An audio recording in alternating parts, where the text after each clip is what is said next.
All right, now we're gonna try the Gaerne SG22. I've heard a lot about this boot. Seems to be really popular. Sort of a conventional buckle system here, very easy to work.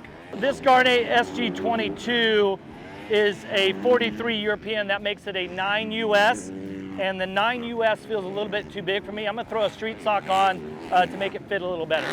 Yeah, so that's a little better. I usually wear a really thin motocross sock. Adding just a street sock over my moto sock has filled the footbed of this, and it feels nice and snug. These buckles are really easy to adjust, really quick and on the fly. You know, you always want to just kind of snug them up each time, depending on your ride. Get the boot perfectly strapped on. The hinge system feels really good in this, like straight away, brand new. It feels like it's got really good flexion. So I'm excited to try it on the track. One thing to note about the Gaerne boots is they still use more of a traditional way of attaching the boot to the sole, where it's stitched on the outside. The other brands tend to use a glued-on sole. And you gotta think that as far as durability and making this boot last for a long time, that this may be the best option.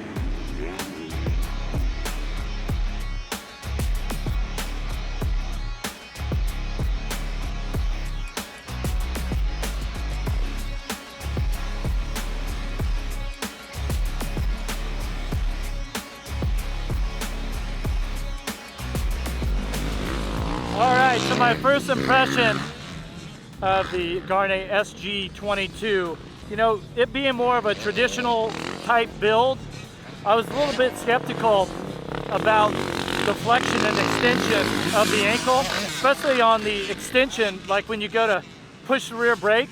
But brand new, this boot felt really comfortable, and it felt like the ankle box was really tight around your ankle and gave you a lot of support. Ankle movement isn't as free as what I'm used to, but I gotta be honest, just in a couple laps, I adapted to it, and I didn't mind it at all. The one thing about this SG22 is that you really have a great feel on the bottom of your foot to where you're at on the peg. Whatever they've done with the construction of the sole is really nice right there. I mean, you know exactly where your foot's at.